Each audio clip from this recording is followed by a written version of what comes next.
اعوذ باللہ من الشیطان الرجیم بسم اللہ الرحمن الرحیم رب اشرح لی صدری ویسر لی امری واحلل عقدۃ من لسانی یفقہوا قولی سبحان اللہ وبحمدہ عدد خلقہ ورضا نفسہ وزنۃ عرشہ ومداد کلماتہ اللہم صلی وسلم علی نبی الأمی وعلی آل محمد۔ آج ہم سورۃ البقرہ کی آیت نمبر 51 سے پڑھیں گے۔ بسم اللہ الرحمن الرحیم وَإِذْ وَاعَدْنَا مُوسَىٰ 40 لَيْلَةً ثُمَّ اتَّخَذْتُمُ الْعِجْلَ مِن بَعْدِهِ وَأَنْتُمْ ظَالِمُونَ، اور ہم نے موسیٰ علیہ السلام سے 40 راتوں کا وعدہ کیا، پھر تم نے اس کے بعد بچڑے کو معبود بنا لیا اور تم ظالم بن گئے۔ اس سے پیچھے جو ہم نے واقعہ پڑھا وہ تھا اللہ سبحانہ وتعالیٰ نے فرعون کے ظلم و ستم سے نجات دی۔ فَأَنْجَيْنَاكُمْ، نجات دے دی ہم نے تمہیں اور تمہاری آنکھوں کے سامنے فرعون کو اور آل فرعون کو غرق کر دیا۔ اس آیت سے اب آن ورڈ شروع ہو رہا ہے۔ موسیٰ علیہ السلام کا ایک مشن تو پورا ہو گیا، فرعون غرق ہو گیا۔ جو قوم بنی اسرائیل تھی وہ وادی سینا میں پہنچ گئے، صحرائے سینا میں اب ان کی زندگی کا دوسرا سفر شروع ہوا۔ موسیٰ علیہ السلام کو اللہ سبحانہ وتعالیٰ نے بلا لیا 40 رات کے لیے۔ پہلے 30 راتوں کے لیے بلایا گیا اور پھر 10 راتیں بڑھا دی گئیں۔ اللہ کہہ رہا ہے وَإِذْ وَاعَدْنَا مُوسَىٰ، جب ہم نے وعدہ کیا موسیٰ سے 40، ربع کہتے ہیں 4 کو، 40 لیلۃً، رات کا، ہم نے 40 رات کے لیے انہیں بلا لیا۔ اس سے جو پہلے ہم نے پڑھا اس میں موسیٰ علیہ السلام کا جو رول ہم نے دیکھا وہ یہ کہ وہ ایک لیڈر کا کام کر رہے ہیں اور وہ ساری کی ساری قوم کو غلامی سے نجات دینے کے بعد وادی سینا میں لے گئے۔ اب قوم کی تربیت کا کام تھا۔ اب اللہ سبحانہ وتعالیٰ نے موسیٰ علیہ السلام کو بلایا 30 دن کے لیے، اور 30 دن کے لیے اعتکاف کے لیے بلایا۔ موسیٰ علیہ السلام الگ بیٹھ کر عبادت کرتے، اللہ سے ہم کلام ہوئے، اور اس وقت موسیٰ علیہ السلام کی عمر جو تھی وہ تقریباً 40 سال تھی۔ اب یہاں اگر دیکھیں ہم کہ اللہ سبحانہ وتعالیٰ نے موسیٰ علیہ السلام کو کوہ طور پر بلایا اور اس کے بعد اللہ سبحانہ وتعالیٰ نے انہیں کتاب دی۔ وہاں آتا ہے کہ موسیٰ علیہ السلام نے 40 دن روزے بھی رکھے اور اعتکاف بھی کیا۔ ذرا سوچیں کہ اللہ کے نبی صلی اللہ علیہ وسلم غار حرا میں کیوں جاتے تھے؟ اللہ کے نبی صلی اللہ علیہ وسلم پر پہلی وہی غار حرا میں آئی، اس لیے کہ اللہ کی یکسو ہو کر علیحدگی میں جو عبادت کی جاتی ہے وہ اس طرح کی عبادت کبھی فیملی میں رہ کے نہیں ہو سکتی۔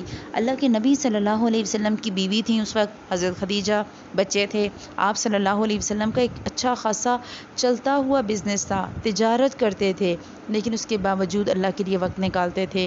اور آج ہمارا حال یہ کہ ہم کہتے ہیں ٹائم نہیں ملتا، ہمارے مرد کہتے ہیں کہ کہاں ٹائم ملتا ہے جی، صرف رمضان میں نماز تراویح کے لیے مسجد میں نظر آنے والے مرد پورا سال مسجد کا رخ نہیں کرتے، نماز جمعہ میں نظر آنے والے مرد پورا ہفتہ مسجد میں نظر نہیں آتے۔ اللہ کے نبی صلی اللہ علیہ وسلم کی سیرت اور انبیاء کی سنت یہ کہ وہ یکسو ہو کر علیحدگی میں عبادت میں وقت لگاتے تھے۔ ہمارا اتنا ایمان کہ ہم کہتے ہیں بس کافی ہے، بس جو بچوں کے لیے تو تھک رہے ہیں اور کس کے لیے تھک رہے ہیں۔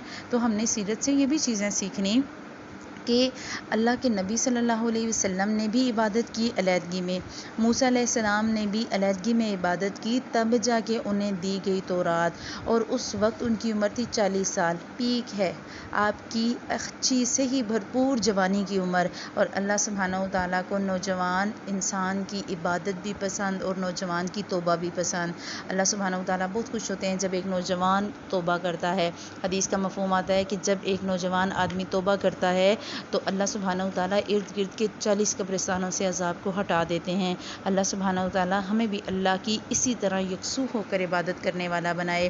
اللہ کہہ رہا ہے وَإِذْ وَاعَدْنَا، ہم نے وعدہ کیا موسیٰ سے 40 رات کا، پہلے 30 تھیں پھر 40 ہو گئیں، پھر اس کے بعد کیا ہوا ثُمَّ اتَّخَذْتُمُ الْعِجْلَ، تم نے بنا لیا بچڑے کو، تو یہاں ہم بریکٹ میں لکھیں گے معبود بنا لیا، معبود لکھا ہوا نہیں ہے لیکن ہم اس میں ایڈ کریں گے کہ معبود بنا لیا، بچڑے کی عبادت شروع کر دی۔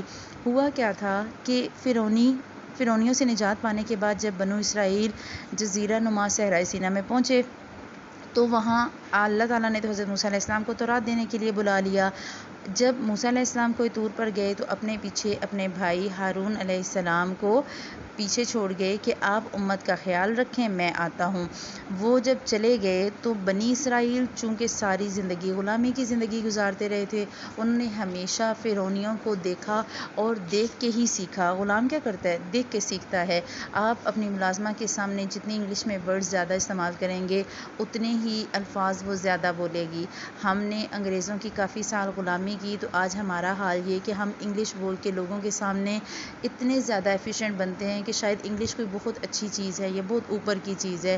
تو ان کا بھی، بنی اسرائیل کا بھی یہی حال تھا کہ یہ ہر وقت دیکھتے آئے تھے کہ فرعونی کیا کرتے، گھنٹیاں بجاتے تھے اور فرعونی آگے پیچھے جو ہے وہ راگ گاتے، جیسے ہمارے ہاں آج قوالیاں ہیں تو وہ بھی میوزک پہ، اور دھمال ہے تو وہ بھی میوزک پہ، اور ہم نے اسے عبادت کا حصہ بنا لیا ہے۔ ان کا بھی یہی حال۔ انہوں نے کیا کیا، یہ ایک قوم کے پاس سے گزرے اور وہاں انہوں نے دیکھا کہ وہ قوم عبادت کر رہی ہے، اسی طرح گائے کی پوجا ہو رہی ہے۔ اچھا، اب دیکھ لیا، اب انہوں نے موسیٰ علیہ السلام سے کہا موسیٰ تم بھی ہمارے لیے ایسے ہی اللہ سے معبود طلب کرو۔ موسیٰ علیہ السلام سے کہہ رہے ہیں کہ ہمارے لیے بھی ایک ایسے ہی بت بناؤ، ہم بھی پوجا کرنا چاہتے ہیں۔ موسیٰ علیہ السلام کو تو بہت شدید غصہ آیا اور انہیں دکھ بھی ہوا کہ ابھی اللہ سبحانہ و تعالیٰ نے تمہیں ایک ایسے فرعون سے، ایسے خدا جو اپنے آپ کو خدا کہتا تھا، اس سے نجات دلوائی اور تم ابھی بھی جانوروں کو پوجنا چاہتے ہو۔ خیر بنی اسرائیل نے معافی مانگ لی، لیکن چونکہ اتنا لمبا عرصہ انہوں نے غلامی میں گزارا تھا، بت پرستی کو دیکھتے ہوئے گزارا تھا، تو ان کے دل میں کہیں نہ کہیں وہ باتیں پھر بھی تھیں۔ جب موسیٰ علیہ السلام کوئی دور پر چلے گئے اور ہارون علیہ السلام پیچھے رہ گئے تو پیچھے پھر قوم میں فتنوں نے سر اٹھانا شروع کر دیا۔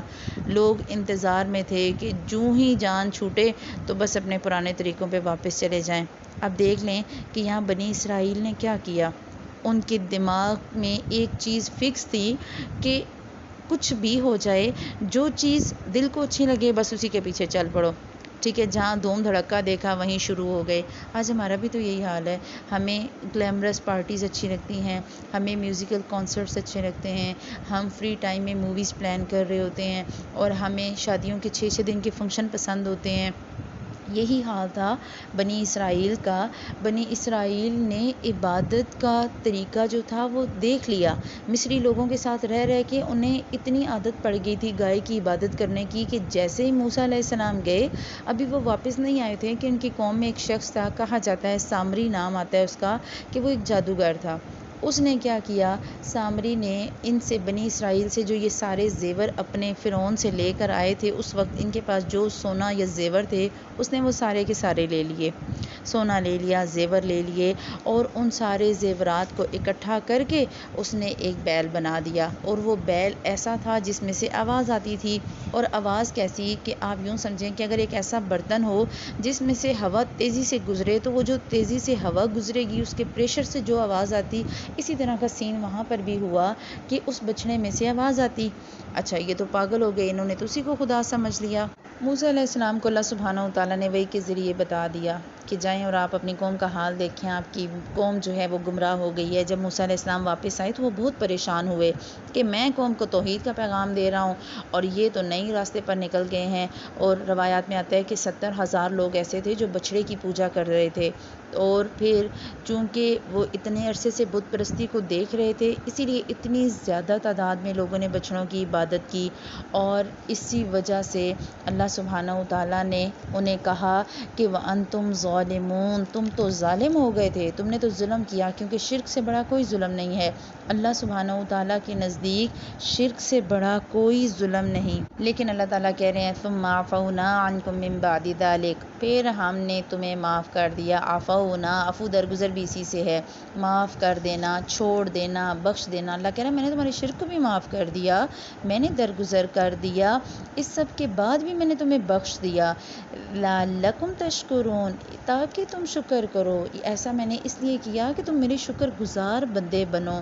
ابھی تو تھوڑا سا پہلے پیچھے جاؤ، دیکھو تم قید میں تھے، تم جیل میں تھے، تم فرعون کے قیدی تھے، وہ تمہاری بیٹیوں کو قتل کر چھوڑ دیتا، بیٹوں کو قتل کر دیتا، میں نے تمہیں رہائی دی، پھر بھی تمہاری آنکھوں کے سامنے میں نے سمندر کو پھاڑ دیا، وَإِذْ فَرَقْنَا، فرق کر دیا۔ فرق کیا کہتے ہیں؟ فرق نہ فرق سے ہے، ایک آپ کے سامنے سیاہ رنگ ہے، ایک سفید رنگ ہے، تو دونوں میں فرق ہو گیا نا۔ آپ کہتے ہیں یہ سفید ہے، یہ سیاہ ہے۔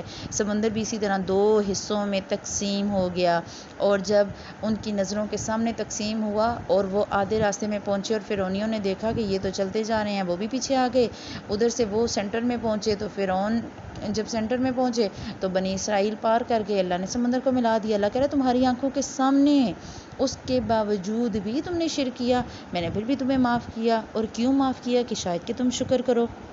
آپ دیکھیں اللہ سبحانہ و تعالی ہمیں کتنی بیماریوں اور پریشانیوں سے نکالتے ہیں، ہمیں بار بار مہلت دیتے ہیں۔ ایک بندہ جسے فالج ہو گیا، لکوا ہو گیا، ابھی پیچھے گزرا کووڈ ہو گیا، لیکن پھر اللہ کی طرف سے صحت مل گئی، پھر اپنے قدموں پر کھڑے ہو گئے، پھر اپنے پاؤں پر چلنے لگے۔ اللہ کہہ رہا ہے کیوں؟ تاکہ تم شکر کرو، لعلکم تشکرون، تاکہ تم شکر کرو۔ یہ جو شکر ہے یہ جڑ ہے تمام عبادات کی۔ آپ کسی کو بہت محبت سے شکریہ کہتے ہیں، کیوں کہتے ہیں؟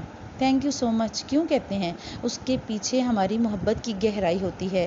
فرض کریں آپ بیمار ہو جاتی ہیں، آپ کی بہن ہے، آپ کی ہمسائی ہے، آپ کی دیورانی ہے، آپ کے گھر میں رہ کے آپ کے بچوں کا خیال رکھتی ہے، گھر میں آپ کے بچوں کو کھانا بنا کے دیتی ہے، آپ کی عیادت کے لیے ہاسپٹل آتی ہے، آپ کے لیے کچھ نہ کچھ بنا کے لاتی ہے، اور آپ اسے انتہائی تشکر آمیز آنکھوں سے کہتے ہیں بہت بہت شکریہ، میں کیسے تمہارا شکریہ ادا کروں، میرے پاس الفاظ نہیں۔ اور یہی حال ہے ہمارا کہ جب ہم کرتے ہیں نا کسی کے پاس بیٹھ کر شکر ادا کرتے ہیں، اللہ اس شکر سے خوش ہوتا ہے، لیکن اگر تب جب وہ شکر اللہ کے لیے کیا جائے۔ اللہ سبحانہ و تعالیٰ نے آپ کو اور مجھے بے شمار نعمتیں دی، آپ نے اور میں نے کبھی کسی کے پاس بیٹھ کر نہیں کہا دیکھو اللہ کا کتنا شکر، اللہ نے مجھے 2 ہاتھ دیے، ہم ہاتھ نہ ہو، ایک ہاتھ خراب ہو جائے، ایک ہاتھ سے کام کرنا کتنا مشکل، 4 دن کے لیے ایک ہاتھ پہ کینولا لگ جائے، ہم 2 ہاتھوں سے کام کرنے کے عادی ہوتے ہیں، ہم ایک ہاتھ سے کام نہیں کر سکتے۔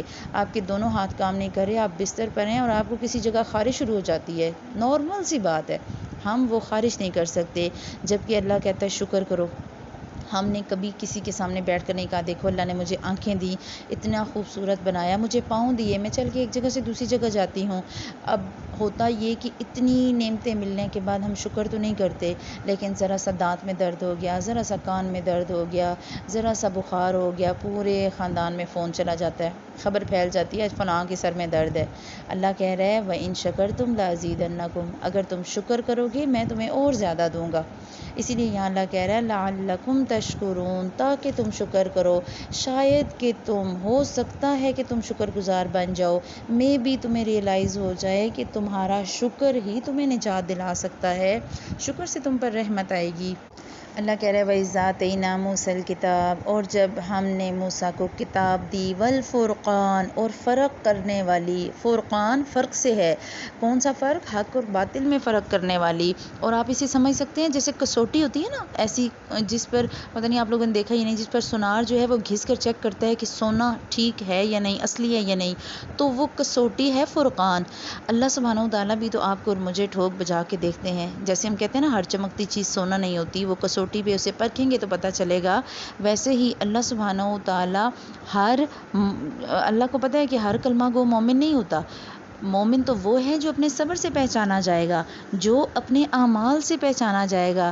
اللہ کہہ رہا ہے کہ ہم نے موسیٰ کو کتاب دی، فرقان دی، کیوں؟ لعلکم تہتدون، شاید کہ تم ہدایت پا جاؤ، تاکہ تم ہدایت پا جاؤ، تمہیں ہدایت مل جائے، تاکہ تمہیں لگے کہ ہاں ٹھیک ہے، ہم نے اللہ سے توبہ کی تو اللہ نے ہمیں اتنی عظیم کتاب دے دی، اب ہمیں پتہ ہے کہ غلط کیا اور صحیح کیا، تاکہ تم صحیح اور غلط میں فرق کر سکو۔ وَإِذْ قَالَ مُوسَىٰ لِقَوْمِهِ يَا قَوْمِ إِنَّكُمْ ظَلَمْتُمْ أَنفُسَكُمْ، اور جب موسیٰ علیہ السلام نے اپنی قوم سے کہا کہ اے میری قوم تم نے بڑا ظلم کیا ہے، بِاتِّخَاذِكُمُ الْعِجْلَ، بچڑا بنانے کے بعد، کیا بنانے کے بعد؟ معبود، یعنی بچڑے کو معبود بنانے کے بعد تو تم نے اپنی جانوں پہ بڑا ہی ظلم کر لیا، تو کیا کرو، فتوبو الی بارئکم، تو بس اب تم توبہ کرو اپنے پیدا کرنے والے کی طرف، فقتلوا انفسکم، اور اپنی جانوں کو قتل کرو۔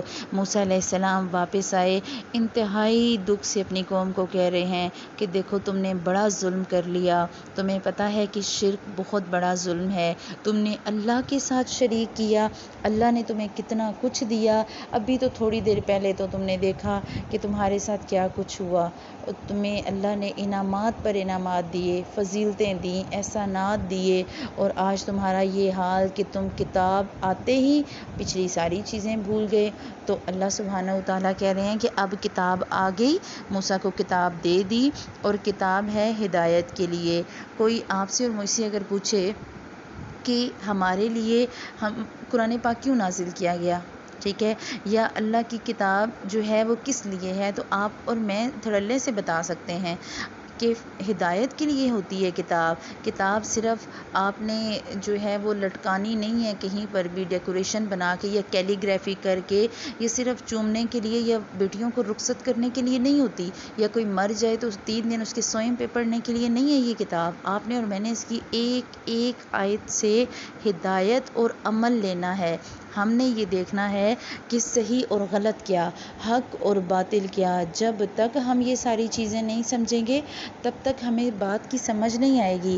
اللہ کہہ رہا ہے کہ موسیٰ علیہ السلام نے اپنی قوم سے کہا تم نے تو بہت بڑا ظلم کیا کہ تم نے، میں جاتا گیا تم نے میرے پیچھے بچڑے کو معبود بنا لیا، تو کیا کرو، فتوبوا الی بارئکم، یہ جو لفظ ہے نا توبو، یہ توبہ سے ہے، توبہ کرو، غلطی ہو گئی معافی مانگ لو، رجوع کر لو، احساس ہو گیا تو توبہ کر لو۔ اللہ سبحانہ وتعالیٰ کو بندے کی توبہ بہت پسند ہے۔ ایک حدیث آتی ہے، کافی لمبی حدیث ہے، اس میں آتا ہے کہ جب ایک بندہ غلطی کرتا ہے تو اللہ اسے معاف کر دیتا ہے۔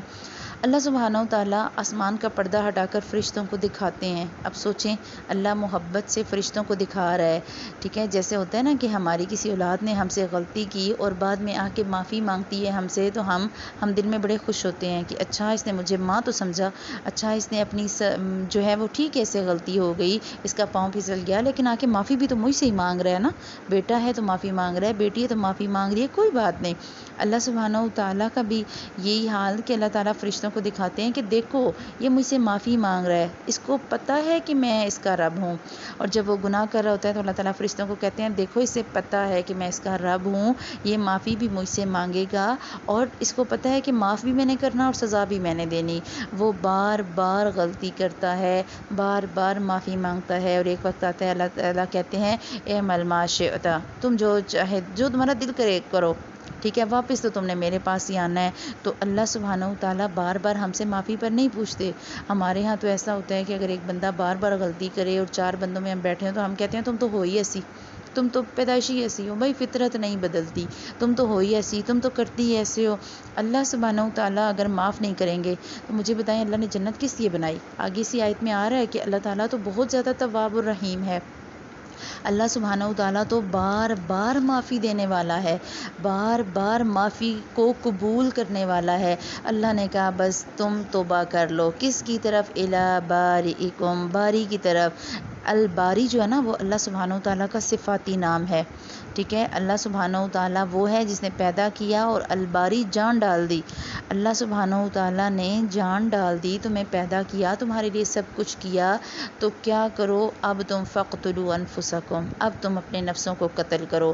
اب یہاں یہ جو لفظ آیا فقتلوا انفسکم، تم اپنے آپ کو، اپنے نفسوں کو ہلاک کرو، یہاں پر اب اپنی جان کو، اپنے آپ کو قتل کرنے کی بات نہیں ہو رہی، یہاں ان لوگوں کی بات ہو رہی ہے جو مرتد ہو گئے تھے، جو دین سے نکل گئے تھے۔ تو مرتد کی سزا پہلے بھی قتل تھی پہلی قوموں میں، اور آج بھی یہ ہے کہ جو مرتد ہو جائے گا اس کی سزا قتل ہے، اسے قتل کیا جائے گا۔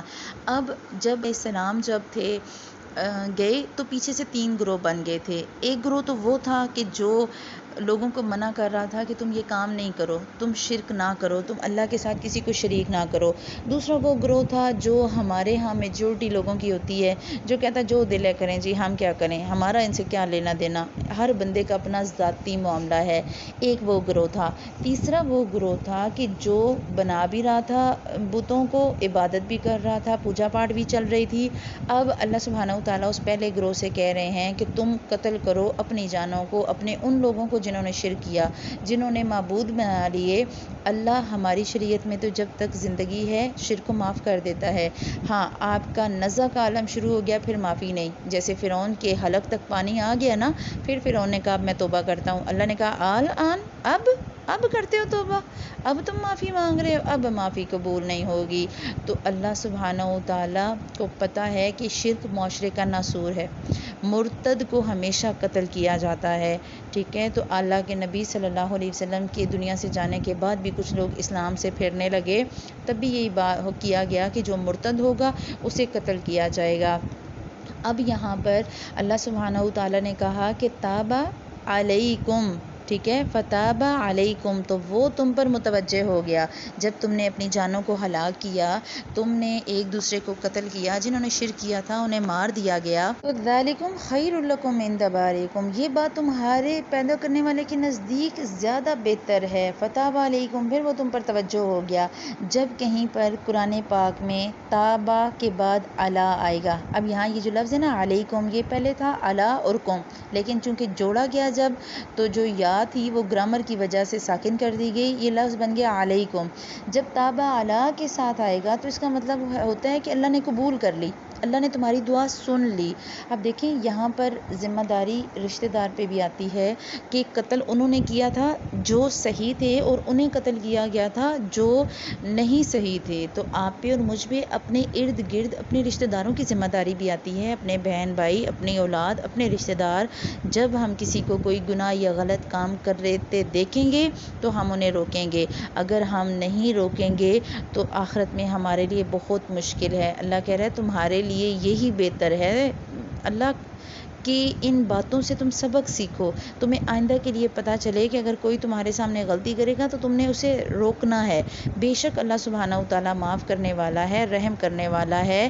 انہ هو التواب الرحیم، وہ تو بہت زیادہ توبہ قبول کرنے والا اور رحم کرنے والا ہے، بخشنے والا ہے۔ یہاں ہمیں اسلامی حدود کی طرف بھی اشارہ مل گیا کہ اللہ سبحانہ و تعالیٰ جب کتاب دیتا ہے، فرقان دیتا ہے، صحیح اور غلط کا فرق مٹ جاتا ہے، تو پھر قوم فضول کی چیزوں میں اگر پڑے گی تو پھر سخت سے سخت سزا ملے گی۔ آج آپ اور میں دیکھیں ذرا ہم کن کھیل تماشوں میں پڑ گئے۔ ہمارا پورا یہ جو ہم 40 سال یہود کی 40 سالہ زندگی پڑھیں گے نا، اس میں آپ کو اور مجھے ایک ایک آیت پہ لگے گا اچھا یہ تو ہمارے جہاں بھی ہوتا ہے، اچھا ہماری طرف بھی یہی ہوتا ہے، اچھا ہمارے ساتھ بھی ایسا ہی ہوتا ہے۔ یہ سارا بنی اسرائیل کا قصہ آپ کے اور میرے لیے ہے کہ اگر آپ اور میں نہیں مانیں گے، جب موسیٰ علیہ السلام نے تورات کے احکام سنائے نا تو بنی اسرائیل نے جو ہے وہ مانا، جو باتیں انہوں نے نہیں مانی، جو احکامات انہوں نے نہیں مانے، تو اللہ نے پھر انہیں سزا بھی دی۔